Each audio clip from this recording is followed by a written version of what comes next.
Are you supposed to be here? I have made my decision. He showed up carrying folding chairs. Not because he had to. The man owns the building.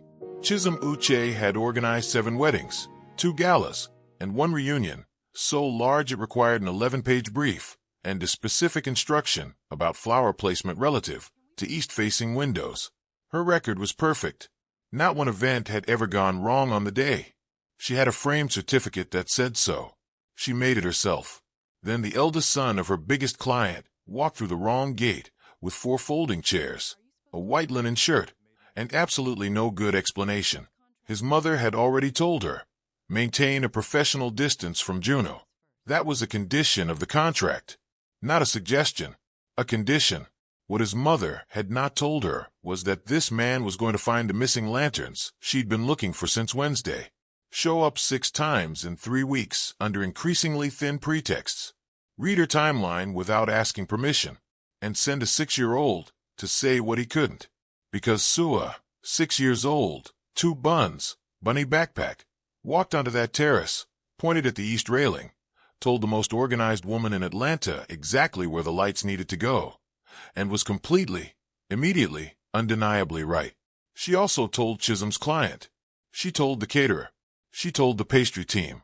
And then she told her uncle it was very obvious, and he should just say the thing. This is Atlanta in June. This is a woman with a laminated checklist and a perfect record, and a contract she cannot afford to lose. A family with a plan their son doesn't know about. A man who keeps showing up through the wrong entrance, with increasingly good reasons. And a 6-year-old who has known exactly how this ends since the moment she walked through the door. The only question is whether the most organized woman in Atlanta is going to write it down before she understands it, or wait until it's too late. But before we go any further, if you are new here, welcome to Blossoms and Baobabs. Hit that subscribe button right now. Tap the like on this video. Turn on your notifications so you never miss a single drop from us. And tell me, where in the world are you watching from, and what time is it? Drop it in the comments right now. I genuinely read every single one. I want to know how far this story travels. Now, sit tight, because this is about a woman with a perfect professional record, a contract she cannot afford to lose, a mother-in-law who has not yet become a mother-in-law but is already operating like one, and a man who keeps showing up at the wrong moments in the right ways. And somewhere in the middle of this is a 6-year-old girl who has already figured out exactly how this ends and is quietly, cheerfully making sure it gets there. Let's get back into it. Chisom Uche believed in herself. She also believed in spreadsheets, laminated floor plans, color-coded vendor timelines, and the sacred principle that no event she organized had ever, not once, not ever, gone wrong on the day. She had a framed certificate on the wall of her Buckhead studio office that said so. She had made it herself. It still counted. Chisom Events LLC was 3 years old, fully booked through the following spring, and the reason that no fewer than 7 Atlanta couples had cried at their own receptions in the specific way that meant everything had gone exactly right. Chisom was 31 years old, 5'4" in her work flats, and the daughter of an Igbo civil engineer from Nigeria who had raised her with the understanding that excellence was not a goal but a baseline, and that anything worth doing was worth doing with a laminated checklist.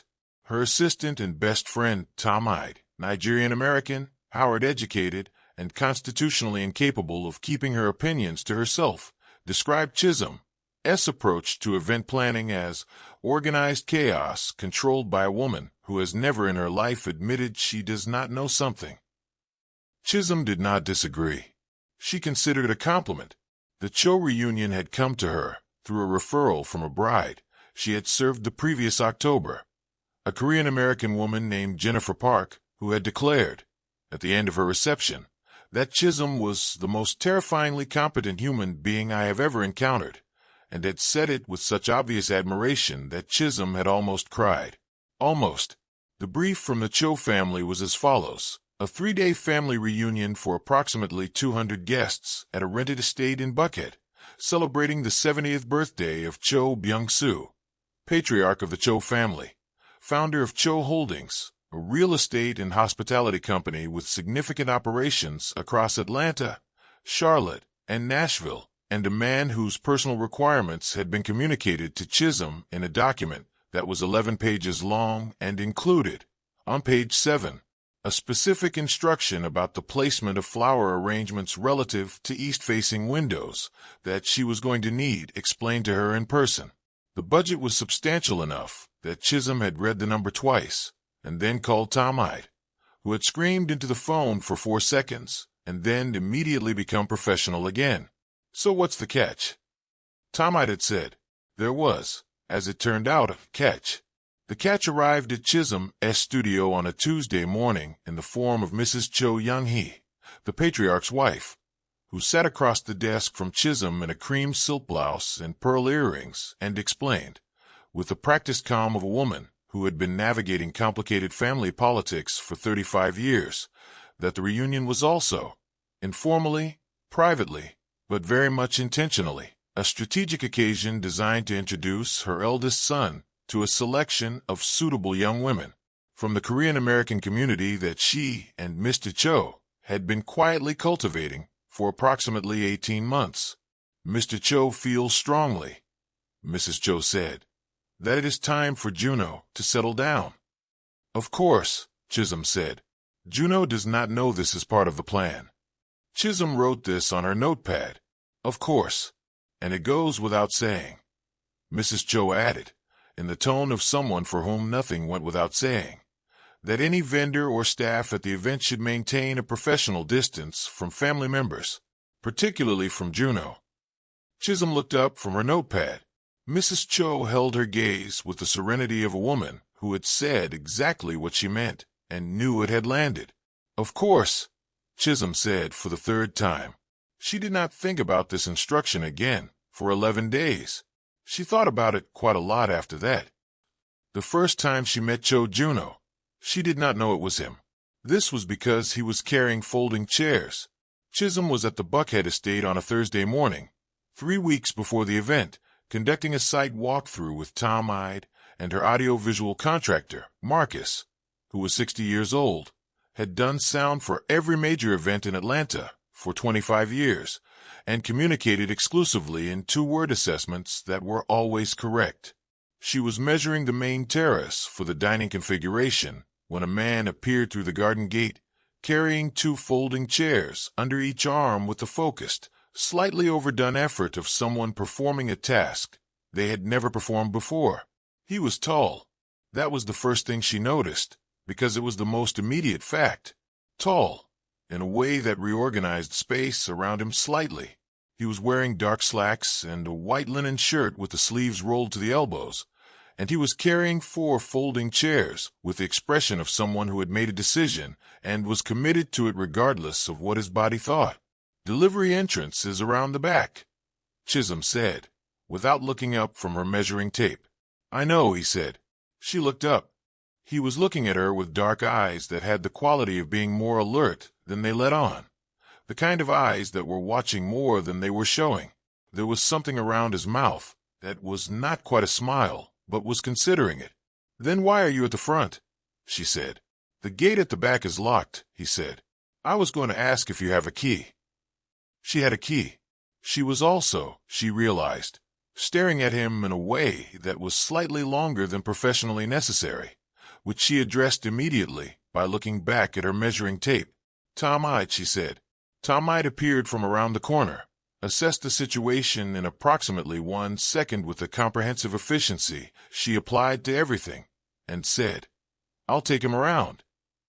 She took the key from Chisom's hand, looked at the man with the chairs, looked back at Chisom, and said nothing further, which meant she had already formed an opinion and was saving it for later. Chisom went back to her measurements. She did not ask who he was. She was busy. That was the reason. It was only that evening, when she was reviewing the family file Mrs. Cho had sent over, photos included, for introductions at the event, that she opened the page on the eldest son and stopped. Cho Juno, 34, MBA from Harvard, currently serving as Chief Operating Officer of Cho Holdings, described in his mother's notes as hard-working, intelligent, and resistant to settling down. The photo was recent. He had been carrying those chairs for a reason. He had been at that estate for a reason, and he had not told her who he was. She put her laptop down. She picked it back up. She looked at the photo again. Tom-eyed, she said aloud, to her empty apartment. She was going to need Tom-eyed for this. Tom-eye's assessment, delivered over jollof rice and fried plantain at their usual spot on Auburn Avenue the following evening, was characteristically direct. He's gorgeous, Tom-eyed said. That is completely irrelevant. It's relevant to me. I'm experiencing it. Tom-eyed. I'm just saying what I see. Tom-eyed speared a piece of plantain. He showed up carrying chairs. For you. At a venue his family owns. That is not a man who needed to carry chairs. He was probably just. Chisom. He was in a white linen shirt. Nobody carries folding chairs in a white linen shirt unless they are trying to appear helpful to a specific person. Chisom thought about this longer than she intended to. His mother told me to keep a professional distance from him. His mother told you that before you had ever met him. It was a condition of the contract. You know what else was a condition of various contracts throughout history that turned out to be wrong? Please don't. I'm just. Please. Chisom pointed her fork with the authority of someone who had learned this gesture from a woman, who had learned it from her own mother, and deployed it with equivalent weight. This is a major client. This is the biggest event I have ever organized. I am not doing anything that puts this contract at risk. Tom-eyed put her hands up. Fine. Fine. Completely fine. Good. Tom-eyed ate her rice in peace for approximately 45 seconds. He had really good forearms, though, she said. His name. He told her himself. 3 days later, he appeared at her site visit on a Saturday morning, again, unannounced, again in clothing that was too good for whatever physical task he had apparently decided to help with. This time carrying a box of decorative lanterns from the estate storage room that her team had been looking for since Wednesday. These were in the east storage, he said, setting them down on the terrace table, behind the seasonal furniture. I thought you might need them. She looked at the lanterns. She had put them on her missing items list on Wednesday. She had spent 2 days asking the estate manager about them. He had found them on a Saturday morning because, and she was not going to ask why. He was in the storage room. Thank you, she said. Cho Juno, he said, holding out his hand. I know, she said. A pause. Oh, I reviewed the family file on Thursday. He looked at her for a moment with those alert eyes. Something in his expression shifted, reorganized, settled into something that was more honest than what had been there before. So you know I wasn't just a delivery person. You weren't just a delivery person. No. Then why the chairs? He looked at the lanterns. He looked at the terrace. He looked, briefly, at the garden where her assistant was supervising the placement of potted arrangements. And then he looked back at her. I came to see how the planning was going, he said. And then you were there, and you told me the delivery entrance was around the back, and He stopped, that not-quite smile at the corner of his mouth. I went around the back. She looked at him. I was committed, he said. She should not have found this funny. She found it slightly funny. She addressed this by writing something on her clipboard that did not need to be written. I'm Chisom, she said. Your event coordinator. I know, he said. My mother told me about you. Did she? She said you were formidably organized. That's accurate. She also said. He stopped. She also said. Chisom prompted. He looked at her with those eyes. That the vendors were very professional. Chisom held his gaze for one even beat. Also accurate, she said. He nodded. She nodded. They both looked at the lanterns. I'll leave you to it, he said. Thank you for the lanterns, she said. He walked back into the house. She looked at her clipboard. She had written the word lanterns 6 times. She crossed it all out. He kept coming back. This was the problem. Or rather, this was the fact. And the problem was what it was doing to her concentration, which was a thing she was not accustomed to having interfered with. He came back on Tuesday with a list of his father's specific food preferences that the caterer needed to know about, things Mrs. Cho had forgotten to mention, he said, and he had only remembered when he overheard the catering call. He came back on Thursday to introduce her to the estate's chief groundskeeper, whom he said she would need on her side before the event because the man was territorial about the rose garden, and if she did not personally consult him on the floral placement by the East Terrace, there would be an incident on the day. He was right about this. The groundskeeper, Mr. Yoon, was 70 years old, deeply passionate about his roses, and immediately devoted to Chisom after a 20-minute conversation in which she asked him intelligent questions about soil drainage, and he explained everything he knew about it, which took some time, but was absolutely worth it. He's helpful, Tomite observed, on the third visit, watching Juno review the lighting schematics with Marcus with the focused attention of someone who was genuinely interested. He works here, Chisom said.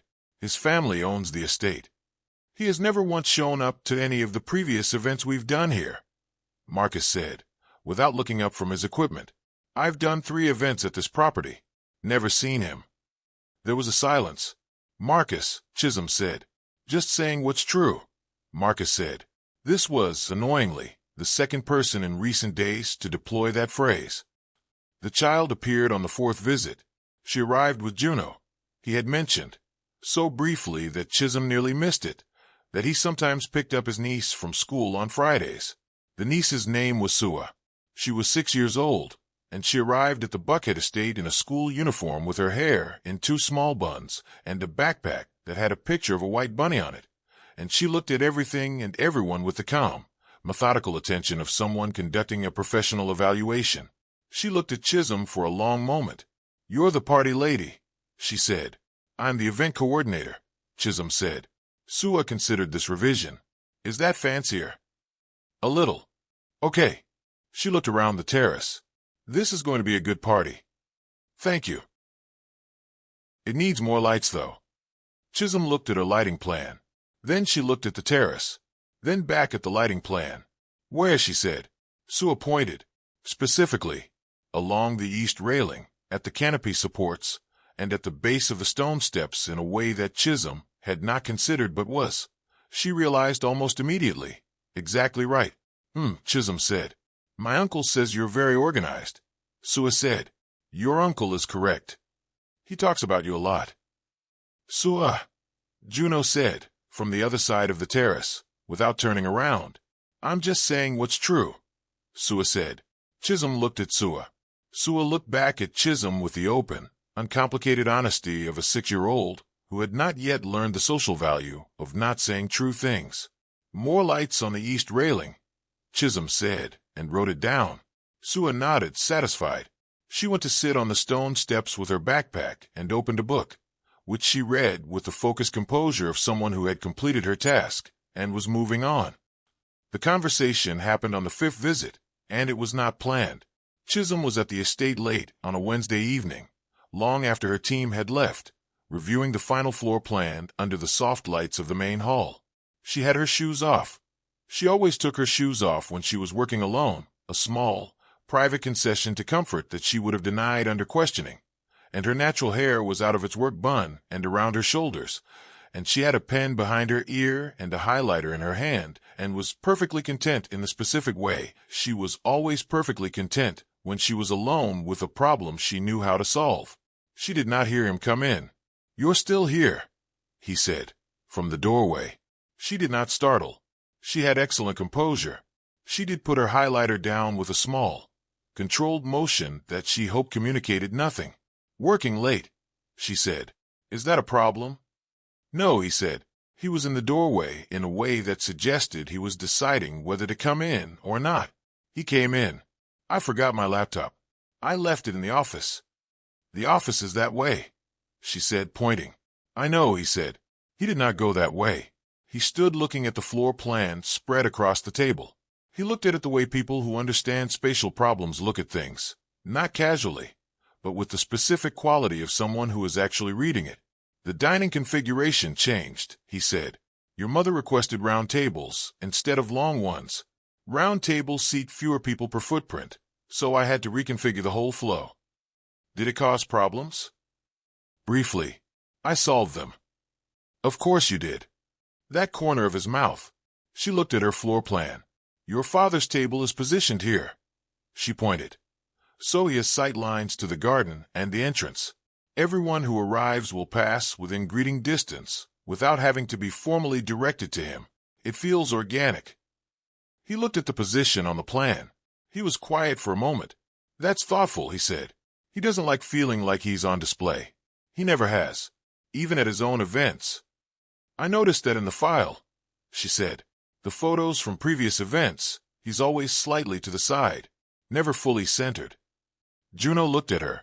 You noticed that from event photos? I noticed things, she said simply. He was quiet again, the kind of quiet that was not empty but was thinking. Can I ask you something? He said. You can ask. Why event planning? He said it genuinely. The way someone asks a question they actually want the answer to rather than the question they are supposed to ask. Clearly you could be doing a lot of things. Why this? She looked at her floor plan for a moment. She had been asked this before, in the surface-level way people asked it, and she had a surface-level answer she gave. She looked at him and decided, for a reason she chose not to examine, to give him the real one. My parents came to Atlanta from Lagos when I was 4, she said. We didn't know anyone. My mother threw a party, this tiny apartment, maybe 6 people, jollof rice and small chops, and my father's music on a little speaker. And I remember watching her make something out of nothing. Make a place feel like home for people who were far from home. She looked at the floor plan. I do that. I make places feel like something, like a moment people will carry with them. That's why. The room was quiet. Your floor plan, Juno said after a moment, makes my father's table feel like home. She looked at him. He was looking at the plan with an expression that was open in a way his face was not usually open, and she understood. In the particular way she understood things people did not say out loud, that he was not only talking about the floor plan. You should get your laptop, she said. Yes, he said. He did not move immediately. Then he did. He walked toward the office. He paused at the doorway. Chisom, he said. She looked up. The east railing lights, he said. Sue was right. I know, she said. I already ordered them. That smile. Both sides of it this time. Full and unguarded. There and gone in the space of a breath. She looked back at her floor plan. She had, she noticed, been holding the highlighter without using it for approximately 4 minutes. The problem arrived in week 2, and it arrived in the form of Mrs. Cho Young-hee, a scheduling conflict, and a development that Chisom absolutely should have anticipated and was furious at herself for not having fully calculated. Mrs. Cho called on a Thursday morning to discuss the introduction schedule. This was, it emerged, a detailed plan in which each of the 3 young women the Cho family had invited under the cover of being family friends would be positioned near Juno at specific moments across the 3 days.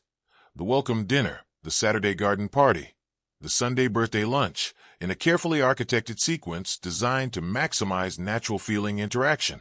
Mrs. Cho wanted Chisom to factor this into the event flow. I need Juno at the East Garden Bar at 6:30 on Friday evening, Mrs. Cho said. Grace Kim will be there with her family. They know each other from childhood. It will seem very natural. Of course, Chisom said. And on Saturday afternoon, the East Terrace at 3 o'clock. That section near the Rose Garden that you've set up so beautifully. I would like Juno positioned there when the Young family arrives. Their daughter Minji is a physician, very accomplished. Of course, Chisom said.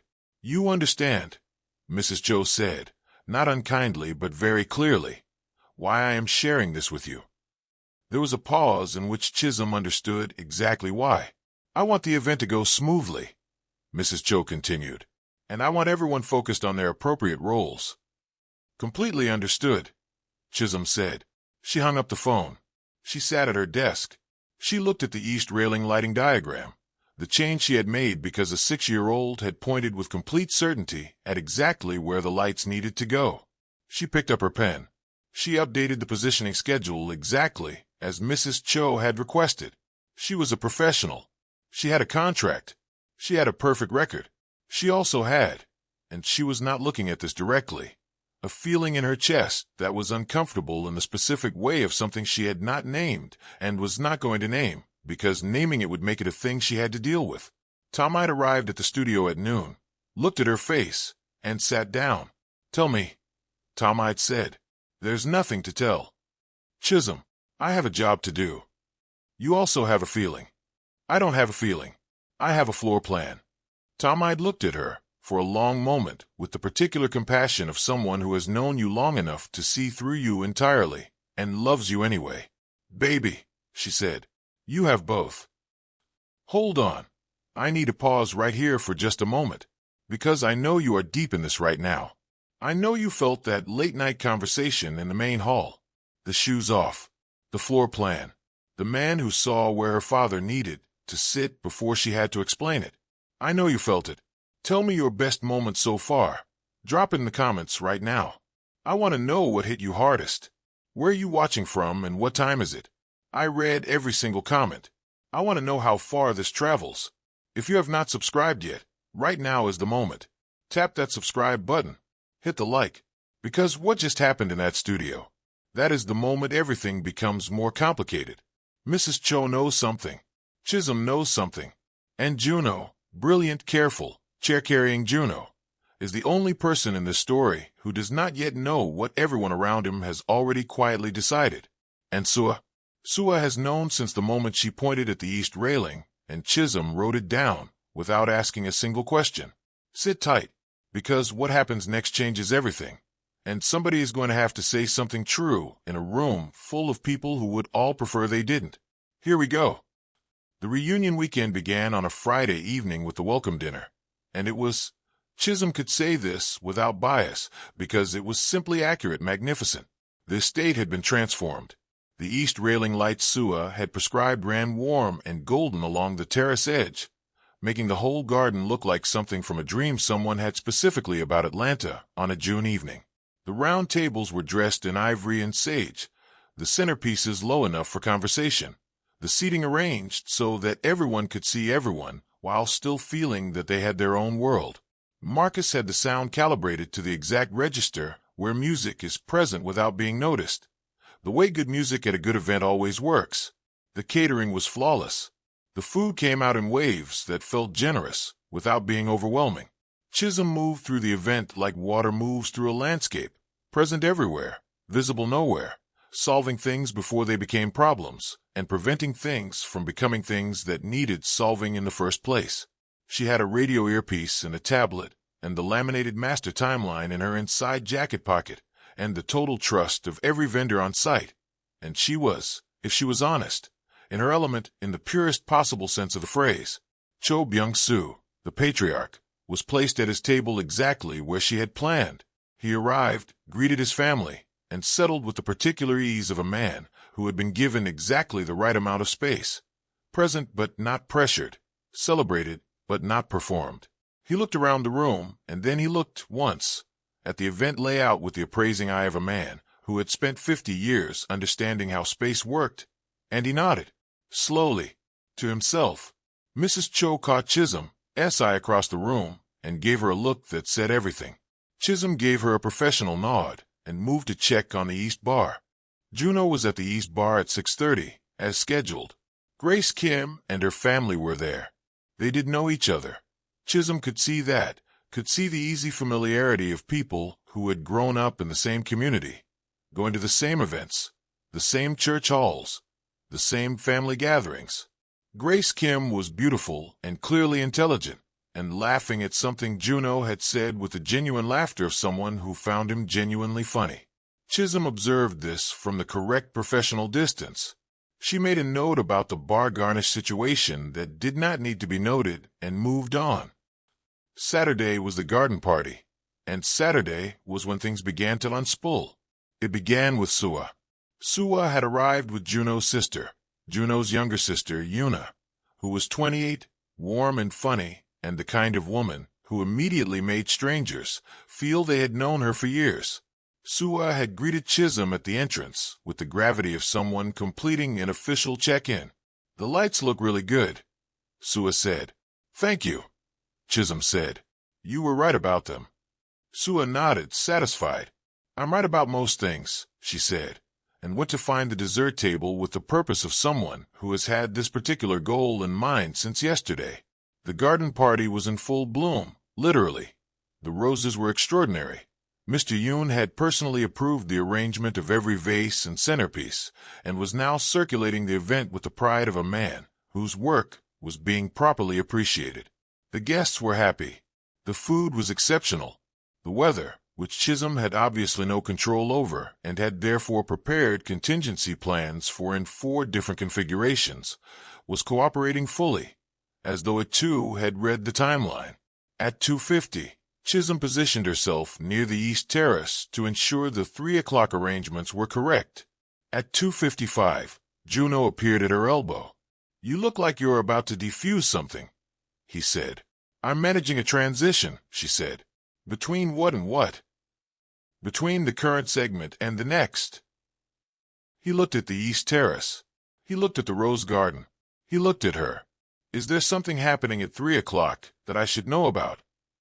She held her tablet against her chest. "Your mother has planned some specific introductions this afternoon." A pause. "What kind of introductions?"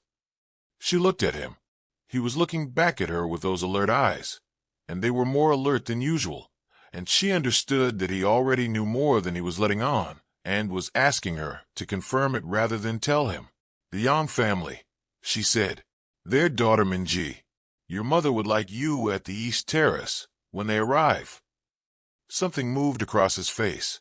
It was not surprise. It was the thing that was under surprise, the recognition of something confirmed. "My mother told you to manage this," he said. "Your mother is my client. She told you to position me." Chisom stopped. Started again. "I have a contract. Your mother's instructions are part of what I've been hired to execute. And you're going to execute them. I'm a professional." He was quiet for a moment. He looked at the East Terrace, and then he looked back at her, and his expression was something she had not seen on his face before. Not the careful half-smile, not the alert eyes. Something quieter and more direct. "Can I ask you something?" he said. "You can ask. Is that what you actually want to do?" The garden was bright and warm around them. Somewhere behind them, Sua was audibly informing someone about the structural superiority of the terrace lighting. Marcus was doing something with a speaker cable with complete confidence. 200 people were eating and laughing and celebrating a man's 70th year in a space that Chisom had built for exactly this purpose. "What I want," she said carefully, "is for this event to go perfectly." "I know," he said. "I'm not asking about the event." She looked at him. He looked at her. "Juno," she said, with all the professional steadiness she had. "Chisom," he said, with none at all. 3 o'clock, she said. He held her gaze for 1 beat longer than was comfortable and shorter than she might have liked, and then he nodded once and walked toward the East Terrace. She looked at her tablet. She had been holding it so tightly that her hand had marks. Tomite appeared at her shoulder from absolutely nowhere. "I saw that," she said. "You saw nothing. I saw everything. I always see everything. Tomite, I need you to check on the dessert station." "The dessert station is fine. Sua is supervising it. She has reorganized the petit fours by color, and the pastry chef is accepting this because she explained her reasoning, and it was sound." Despite everything, Chisom almost smiled. "Go check on Marcus," she said. "Marcus is fine." Tomite put a hand on her arm, brief and warm. "Chisom, you made this whole beautiful thing. You made this whole place feel like home. You are allowed to want something for yourself in it." "Not in this contract," Chisom said. "Then maybe," Tomite said gently. "The contract is not the only thing we're thinking about." She walked away. Chisom stood in the middle of the garden she had built and thought about the floor plan that made a man's table feel like home, and the east railing lights that a 6-year-old had known about before anyone else, and the man who went around the back with 4 folding chairs because he was committed. She thought about her mother in a small apartment in Atlanta, making something out of nothing, making a place feel like home for people who were far from it. She updated her timeline. She moved to the next task, but something had shifted. Quietly, irreversibly. The way things shift when a truth has been spoken out loud and cannot be recalled. Sunday was the birthday lunch, and Sunday was the day Sua decided things had gone on long enough. Chisom knew something was happening when she saw Sua in deep, quiet conversation with Juno near the entrance of the main hall at 11 in the morning, approximately 90 minutes before the lunch was scheduled to begin. She could not hear what was being said. She could see Juno's face, which was cycling through a series of expressions in rapid succession. Surprise, confusion, something that looked like, "What do you mean you've been watching this whole time?" And then a longer, stiller expression that was not any of those things, but was the face of a man who had been told something true by someone who had no agenda except the truth. Sua, for her part, looked exactly as she always looked, calm, specific, and completely unbothered by the weight of what she had apparently just communicated. She saw Chisom across the hall. She pointed at her. She said something to Juno. Then she walked away to the dessert preparation area, where she had apparently already arranged a working relationship with the pastry team. Juno stood at the entrance of the hall. He looked across at Chisom. She looked back. There were 40 feet between them and a room that was beginning to fill with family and the sounds of a celebration that she had built from a blank space and a very detailed checklist. He started walking toward her. She had 3 things on her timeline for the next 15 minutes. She looked at her tablet. She looked at him walking across the hall. She looked at her tablet again. She put the tablet down on the nearest table. He stopped in front of her. "My niece," he said, "has told me that I have been showing up here 6 times in 3 weeks under increasingly thin pretexts, and that it is, quote, very obvious, and I should just say the thing." 6 times, Chisom said. "I may have been here a 7th time when you weren't there," he said. She looked at him. "Why?" "Because I wanted to see how the east railing lights looked at night," he said. "They looked the way you planned them, which is to say they looked perfect." The hall around them was filling. Somewhere in the garden, Mr. Yoon was having a conversation about roses with 3 guests who had asked a single question and were now receiving the full education. Marcus was doing a sound check with the practiced efficiency of a man who had done 10,000 of them. Tomide was at the entrance, ticking names off a list with a pen she had decorated with small gold stars, because that was, apparently, who Tomide was. "Your mother," Chisom began. "My mother," Juno said, "is going to be fine. She has a plan. She has a plan that doesn't account for the fact that I have spent 3 weeks finding increasingly creative reasons to come to an event venue, because the woman running it is the most interesting person I have encountered in longer than I want to admit, and I am finished pretending that I came here for the lanterns." Chisom looked at him for a long moment. "I have a perfect record," she said. "In 3 years, not one event has gone wrong on the day." "I know," he said. "I'm not going to be the thing that goes wrong. You're the client, son." "I'm a person who came around the back with folding chairs," he said, "and who would like, if you're willing, to figure out what happens after this event ends. Not during. After. Professionally, completely. I will wait until Sunday evening after the last guest leaves, if that's what it takes." She looked at him. She looked at her tablet on the table. She looked back at him. "The last guest leaves at 9, she said. "I'll be here at 9, he said. "You'll be at your own family event." "My family's event ends at 9, he said. "You've planned it that way. I've read the timeline." She stared at him. "You read my timeline." "You left it on the table 2 Wednesdays ago, he said. I read quickly. "That is." She stopped. She started again. She did the thing she almost never did in professional settings, which was lose the battle against a smile while someone was looking directly at her. That is actually a breach of event coordinator confidentiality. "I know," he said. "I'm sorry." "You don't look sorry." "No," he said. "I don't think I am." From across the hall, Sua looked up from whatever she was doing with the pastry team, clocked the situation, and gave the small, satisfied nod of someone who has completed a project she has been working on for 3 weeks and is ready to move to the next one. Tom-eyed at the entrance, saw the same moment and immediately looked back at her clipboard with the focused expression of someone who was not watching anything. "I have a lunch to run," Chisom said. "I know," Juno said. "It starts in 80 minutes and I have 7 items on the pre-service checklist, he said. I know. I read it. She picked up her tablet. She walked toward the first item. She stopped after 3 steps and turned around. 9 o'clock, she said. His whole face. All of it this time. Unguarded and warm and entirely, completely human. 9 o'clock, he said. The birthday lunch was the finest thing Chisom had ever produced. She would say this plainly and without modesty because it was simply true, and she had raised herself in the tradition of naming true things clearly. The food was extraordinary. She had worked with the caterer for 6 weeks on a menu that wove Korean flavors and Southern American ones into something that felt, improbably, like a single cuisine.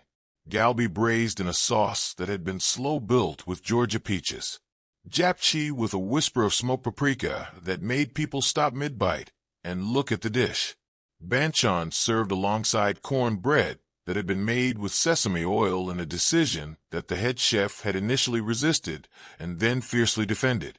Birthday cake that was half hazeltiak and half red velvet and had been assembled by the pastry team under the watchful advisory supervision of Sua, who had specified the color of the ribbons and been correct about that too. Cho Byung-soo sat at his table and received his family, one by one, in the flowing, unhurried way that Chisom had designed, and at no point did he look like a man on display, and at every point did he look like a man at home. At one point during the afternoon, he looked across the room and found Chisom near the service entrance and held her gaze for a moment and gave her the nod. Slow, deliberate, the nod of a man who understood exactly what had been given to him and knew its value. She gave him a small, professional one back. Then she went to check on the dessert timing. Mrs. Cho found her at 10 minutes to 4, near the East Terrace. Chisom braced herself. Mrs. Cho looked at her for a long moment. She was a woman who did not waste words or expressions, and the one she was wearing was not angry. It was something more complex than angry. It was the expression of a woman who has had a plan for a long time and has just, quietly, revised it. The Yang family is lovely, Mrs. Cho said.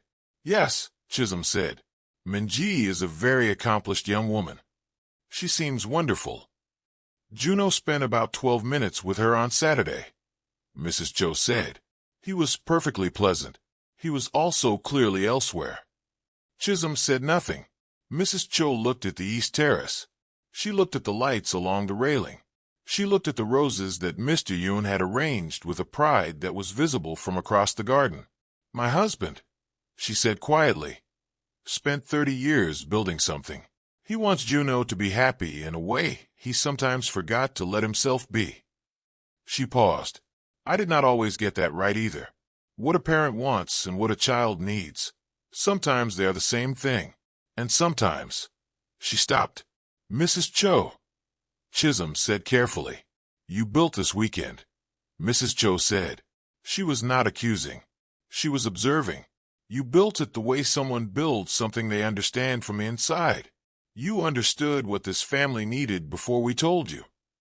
It's my job, Chisom said. Yes, Mrs. Cho said. But not everyone who does a job does it the way you do. She looked at Chisom for a moment.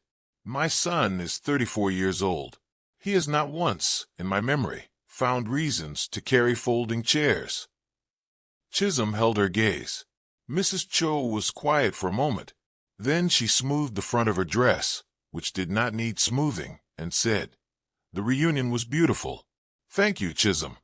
She walked back toward the main hall. Chisom stood on the East Terrace in the June afternoon with the golden lights coming on above the rose garden and the sounds of a family celebrating and something in her chest that had been wound tight for 3 weeks beginning, very slowly, to release. The last guest left at 8:57. Chisom knew this because she had the departure log. She always kept a departure log. She was the kind of person who kept a departure log.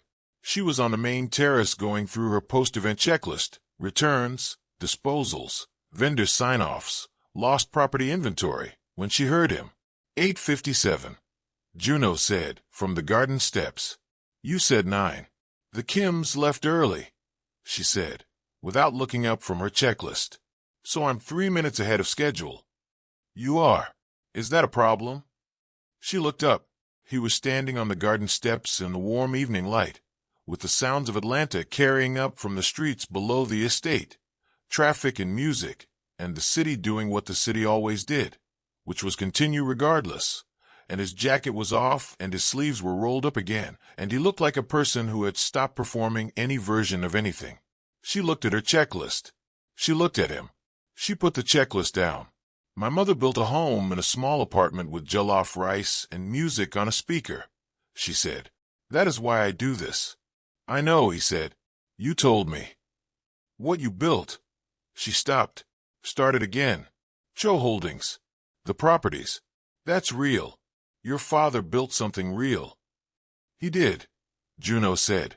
He came up the steps to the terrace. He also told me tonight, for the first time in my adult life, that the best decision he ever made was not a business decision. He said it in front of everyone at the table. He paused. He was looking at my mother when he said it. The terrace was quiet around them.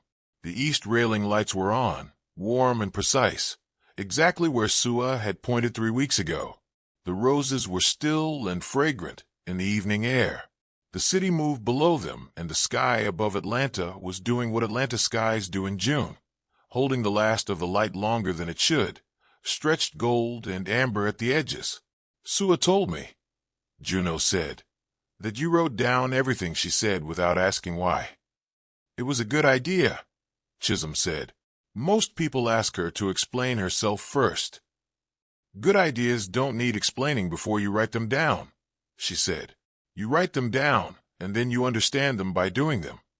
He was standing close enough now that the distance between them was a decision. Chisom, he said. Juno, she said.